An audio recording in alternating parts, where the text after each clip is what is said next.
हम सब ब्रह्मांड की अनंत ऊर्जा को खुद में समेटी हुई सर्वशक्तिमान आत्मा हैं। हम सब में आत्म तत्व विद्यमान है। हमारे पुरखों ने ध्यान से समदृष्टा बनकर पूरी मानव जाति के कल्याण का बीड़ा उठाया है। आइए आचार्य भगवान डॉक्टर शिव मुनि महाराज साहिब के सानिध्य में हम भी महान आत्म ध्यान अनुष्ठान का हिस्सा बने।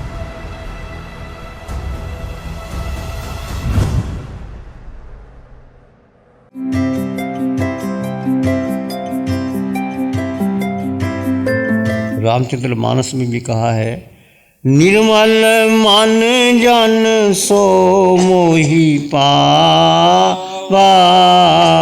निर्मल मन जन सो मोहि पावा।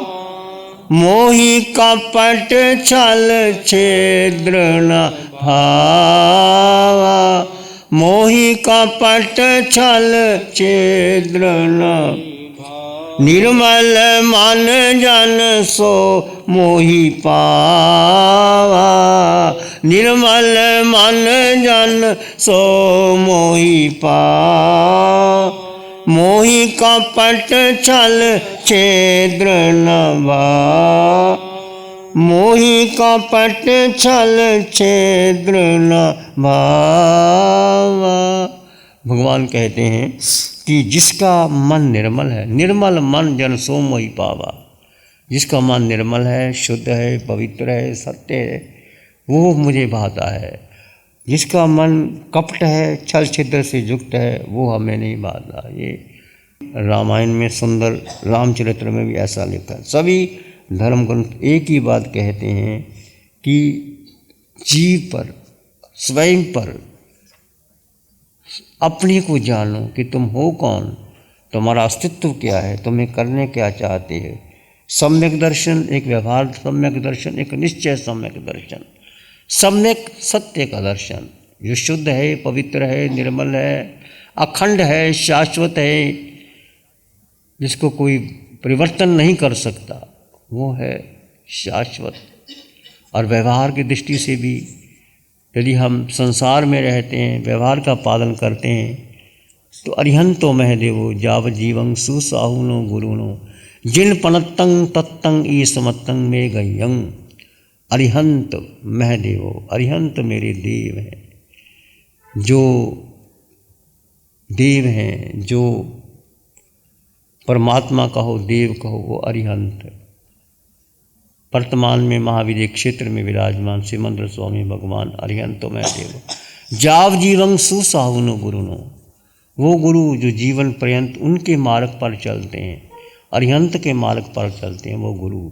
जिन पनत्तं तत्तं ईसमत्तं में गय्यम, और उनके द्वारा बताया हुआ जो मार्ग है, उस मार्ग पर जो चलने वाले हैं, वो हमारा देव, गुरु और धर्म, तीन की बात यहाँ कही गई है कि आप अरिहंत को देव मानो और अरिहंत के बताए हुए मार्ग पर चलो, और उनका जो बताया हुआ धर्म है उसको स्वीकार करो। देव, गुरु और धर्म, इसको स्वीकार करने के लिए जो दर्शन है, सम्यक दर्शन, जो वस्तु जैसी है उसको जैसी जानना, देखना, अनुभव करना। जीव का स्वभाव मात्र दृष्टा है, परंतु जीव जब विभाव में चला जाता है, फिर वो कर्ता भोक्ता में आ जाता है, फिर वो सारे दोष लग जाते हैं। स्वभाव में आया है तो कर्मों की नजर है, विभाव में आया तो कर्मों का बंधन ही बंधन है। हमें स्वभाव में नहीं रहना है, विभाव को नहीं आने देना। विभाव आपके जीवन में आए, स्वभाव हमेशा आपके पास बना रहे। इसलिए आप एक प्रयोग करके देखिए जीवन के अंदर कि आप स्वभाव में हैं कि विभाव में हैं, आप किसी के बारे में क्या सोचते हैं। तुम ज़रा प्रयोग करके देखो। XYZ कोई भी एक आदमी है, उसको उसके बारे में तुम चाहो तो वो सज्जन भी हो सकता है, चाहो दुर्जन भी हो सकता है, वो चाहो महात्मा भी हो सकता है, वो चाहो संसार भी हो सकता है, वो पापी भी हो सकता है, वो सज्जन भी हो सकता है।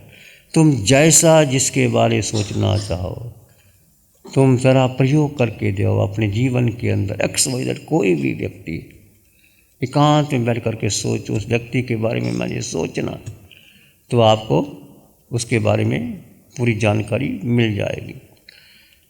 ऐसा ही एक प्रयोग किया एक सूफी फकीर थे। उनको जुनैद रात को सपना आया कि एक देव उसके सामने आके खड़े हैं कि जुनैद पूछ, तू क्या पूछना चाहता है मेरे से। जुनैद ने कहा कि देव आ गए, चलो क्या पूछूं। कि देव, अच्छा ये बताओ कि सबसे सज्जन आदमी कौन है इस गांव के अंदर। तो देव ने कहा तेरा पड़ोसी सबसे सज्जन आदमी है। उसको लगा पड़ोसी सबसे सज्जन आदमी है, मैं तो समझता था ये दुर्जन आदमी है, इसने कह दिया सज्जन आदमी। अब इनकार भी नहीं कर सकता। उसके मन में ये भी ख्याल आया कि मेरे बारे में बोल देंगे शायद देव, या मेरे गुरु के बारे में बोल देंगे, या मेरे बारे में बोल देंगे कि तुम ऐसे थे ऐसे थे ऐसे थे। चला गया। दूसरे दिन फिर उसने स्वप्न में आया। स्वप्न में आकर के फिर वो देव आया। उसने पूछा, अच्छा ये बताओ कि मेरे गांव में दुर्जन व्यक्ति कौन है। देव ने कहा दुर्जन व्यक्ति भी तेरा पड़ोसी। उसने कहा पड़ोसी? हाँ। देव ने कहा देखो, ये अपनी अपनी दृष्टि की बात है। सज्जन और दुर्जन कुछ भी नहीं। जिसको तुम जैसा जानना चाहते हो, देखना चाहते हो, वो अपने अपने हिसाब से देख सकते हो। तुम्हारा पड़ोसी ही सज्जन है, तुम्हारा पड़ोसी ही दुर्जन है। अब उसने सोचा कैसे परीक्षा की जाए। अब वो फकीर था, अपने बगीचे में काम कर रहा था और उसकी खुरपी थी। वो चलाते चलाते वो भूल गया कहीं, और बाहर आके देखा तो वही पड़ोसी उसके सामने। उसने सोचा कि इसने ही मेरी खुरपी चलाई होगी। अब उसको पीछे लग गया, उसके पीछे देखते देखते एक दिन देखा, 2 दिन देखा, वो जा रहा है। देखा कि इसकी चाल चोर जैसी लगती है, जैसे वो भयभीत हुआ है। वो मेरे सामने आ नहीं रहा। 1 दिन, 2 दिन, 3 दिन, 4 दिन, 5 दिन, जैसे जैसे वो सोचता है कि यही चोर है। देव ने कहा था इसने ही चोरी की है, और ऐसे ही चलता है जैसे कि चोर चलते हैं, ऐसे ही वो आंख बचा के चलता है। 4-5 दिन बीत के इसको पक्का भरोसा हो गया यही चोर है। 5 दिन बीतने के बाद बगीचे में गया तो जाकर के देखा कि खुरपी तो वहीं पड़ी हुई है। खुरपी तो किसी ने ली नहीं, वो अपने आप ही छोड़ गया वहाँ खुरपी को, और खुरपी वहाँ पड़ी हुई है। तो उसने सोचा मैं उसको चोर समझ रहा था, खुरपी तो यहाँ पड़ी हुई है, खुरपी उसने ली नहीं। अब उसकी धारणा बदल गई। धारणा उसी व्यक्ति को वो देखता है, ये चोर तो नहीं हो सकता, ये तो साधु आदमी है, सज्जन आदमी है। उसकी चाल मस्त जैसी चाल, उसकी आंखें बच्चों जैसी आंखें, उसका चेहरा निर्मल चेहरा, उसकी चाल ढाल बिल्कुल ठीक। 1 दिन देखा, 2 दिन देखा, 3 दिन देखा, 4 दिन देखा। उसने कहा कि मैं कितना नाहक उसको चोर समझ बैठा, एक खुरपी के कारण, और खुरपी मेरी ही गलती के कारण मैंने भूल गया, और 5 दिन के बाद मैं बगीचे में आया तो खुरपी मिल गई। मैं नाहक उसको चोर समझा, वो तो है ही नहीं चोर, वो तो सज्जन आदमी है। आप उसको ख्याल आ गया कि सारी भ्रांति मेरी ही है। एक प्रयोग किया उसने अपने जीवन के अंदर, बहुत सत्य प्रतीत होता है। तुम्हारी ज़िंदगी में भी कभी कोई अफसोस है, परिवार में, संघ में, समाज में आपने किसी की एक धारणा बना ली हो कि वो व्यक्ति ऐसा है तो आपको ऐसा ही दिखाई देगा। चश्मा काला पहन लो तो सब काला ही दिखाई देगा, लाल पहन लो तो लाल दिखाई देगा, हरा पहन लो तो हरा दिखाई देगा। जैसा जैसा आप सोचते हो वैसे ही वैसा दिखाई दे रहा है। तो उसने बहुत पश्चाताप किया, उसके पास गया कि मैं ऐसा ही आपको समझता था, वास्तव में मैं ही गलत था, तुम तो बिल्कुल ठीक थे। ऐसे ही XYZ कुछ भी हम किसी के बारे में जानना चाहते हैं तो हम वैसे का वैसा हो रहा है। तो जो कुछ हो रहा है वो मेरे कारण से हो रहा है। ये है, इससे भ्रांति पैदा होती है कि मैंने की। देखो, मैंने आपको सुझाव दिया था, मैंने आपको ऐसे कहा था, मेरे कारण कोई एक आध दो काम हो भी जाएं, उसका श्रेय अपने मत लेना। प्रकृति, नियति, स्वभाव। कल कितनी वर्षा हो रही थी, आज धूप निकल आई। ये क्या आपके हाथ में, मेरे हाथ में? सूरज निकल आया, धूप आ गई, सूरज बादलों में छिप गया, बरसात आ गई, पक्षी चहने लगे, सफारी भरी बन गई। तो प्रकृति, नियति, कहीं बाढ़ हो गई, कभी सूखा पड़ गया, कहीं कुछ हो गया। पंचम काल है, नियति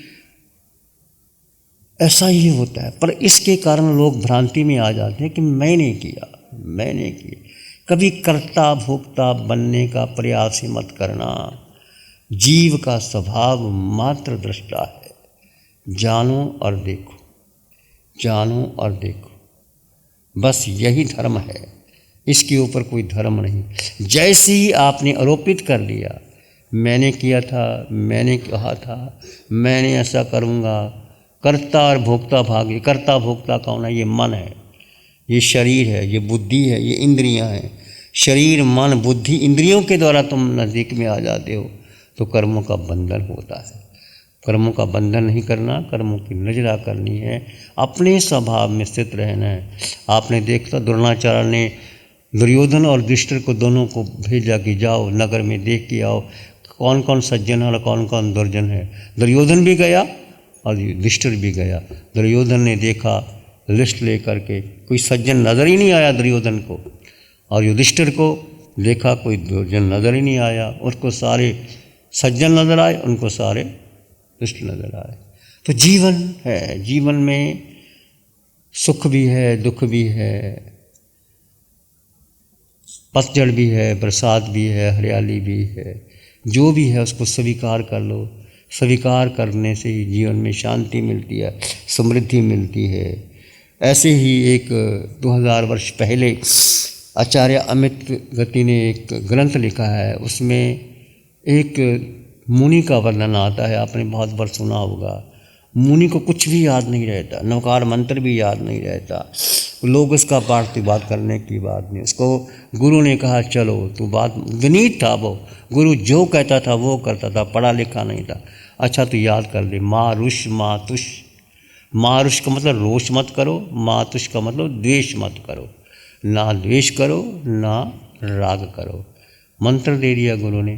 अब मारुष मास्तुष को मास्तुष कर लिया, मास्तुष, मारुष मास्तुष का मतलब है जो उड़द के, जो उड़द होते हैं ऊपर से काला होता है उसका छिलका, और जब उड़द के छिलके उतारे जाते हैं भिगो करके तो सफ़ेद हो जाता है उड़द की दाल। तो उसने देखा मास्तुष मास्तुष मास्तुष, रस्ते रस्ते, जैसे उड़द के ऊपर का छिलका काला होता है और नीचे सफ़ेद होता है।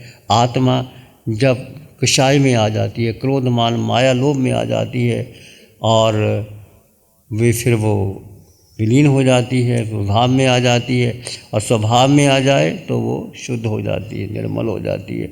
ऐसे करते करते वो मास्तुष मास्तुष मास्तुष करते करते करते, वही कहते जैसे वो उड़द को साफ़ करते करते पानी से धोते धोते उसका छिलका उतर जाता है, शुद्ध हो जाता है, आत्मा निर्मल शुद्ध पवित्र हो गई। मेरी आत्मा पवित्र हो जाए, विकार दूर हो जाए। ऐसे रटते रटते अंतर्मन से रटते रटते रटते रटते कहते हैं उस मुनि को केवल ज्ञान हो गया। कितनी पवित्र आत्मा होगी, कितनी शुद्ध आत्मा होगी कि कैसे, जिसको नवकार मंत्र नहीं पता, जिसको कोई शास्त्र का ज्ञान नहीं, पर गुरु का एक मंत्र दिया मारुष मातुष, वो भी याद नहीं रहा, वो भी भूल गया, और मास्तुष मास्तुष याद करता रहा। ऐसे यदि जीवन में निर्मलता, पवित्रता, शुद्धता आ जाए तो जीवन आगे बढ़ सकता है।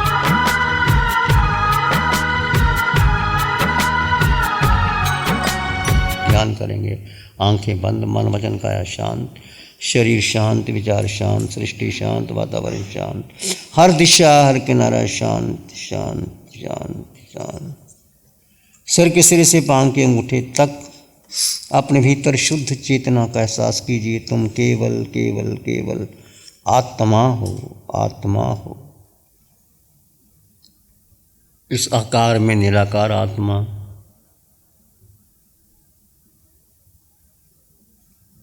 आत्मा निराकार है। आत्मा न पुरुष है, न स्त्री है, न देव है, न त्रियंच है, न नरकानेरी है। आत्मा का अपना अस्तित्व है।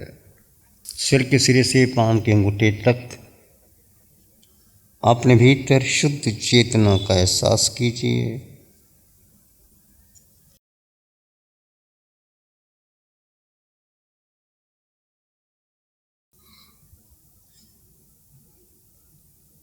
मन के पार, बुद्धि के पार, इंद्रियों के पार मैं जीव तत्व हूँ, संपन्न हूँ, परिपूर्ण हूँ, शुद्ध हूँ, सत्य हूँ।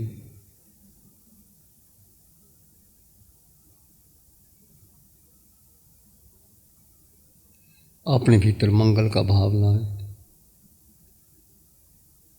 मन मानस में प्यार ही उर्मिल उर्मिल होए। मन मानस में प्यार ही पुलकित पुलकित होए। रोम रोम से ध्वनि उठे, जन जन मंगल होए। सबका मंगल होए, तेरा मंगल होए। जन जन मंगल होए। सबका भला हो, सबका मंगल हो, सबका शुभ हो। इसी में एक लंबा गहरा सांस लें। अरिहंत परमात्मा के चरणों में अनंत कृतज्ञता ज्ञापित करें। एक और लंबा गहरा सांस। अरिहंत परमात्मा के चरणों में नमन और वंदन। दोनों हाथों को आंखों पे ले जाएं। हल्का सा स्पर्श, धीरे से आंखें खोल सकते हैं। नमो अरिहंतानंग, नमो सिद्धानंग, नमो आयर्यानंग, नमो विजयानंग, नमो लोए सब साहुनंग। धम्मो मंगल मुकीठम अहिंसा संयमो तवो देवावित्तं नमं संति जस धम्मे श्यामन। श्री चत्तारी मंगलम, अरहंता मंगलम, सिद्धा मंगलम, साहु मंगलम, केवली पाणत्तो धम्मो मंगलम। चत्तारी लोग उत्तमा, अरहंता लोग उत्तमा, सिद्धा लोग उत्तमा, साहु लोग उत्तमा, केवली पाणत्तो धम्मो लोग उत्तमो। चत्तारी शरणं पवज्जामि, अरहन्ते शरणं पवज्जामि, सिद्धे शरणं पवज्जामि, साहु शरणं पवज्जामि, केवली पाणत्तं धम्मं शरणं पवज्जामि। चारे शरण दुख हरण जगत में, और शरण कोई होगा। जो भव प्राणी करे आराधन, उसका जर अमर पद होगा। उसका सदा ही मंगल होगा। पिछले 60 सालों से केजीओसी ग्रुप अपने 4 ब्रांड कोहे, कंगारू, म्यूनिक्स और माइल्स के माध्यम से हाई पोजीशन प्रोडक्शन के द्वारा दुनिया में जाने माने लार्जेस्ट मैन्युफैक्चरर्स में से एक है। जैसे staplers, staple remover, paper punch, gun tacker, ऐप tool, geometric tools, stitch wire और किचन में यूज होने वाले प्रोडक्शन से दुनिया के लगभग हर देश में उपलब्ध है। ये प्रोग्राम केजीओसी ग्रुप के सौजन्य से प्रस्तुत है।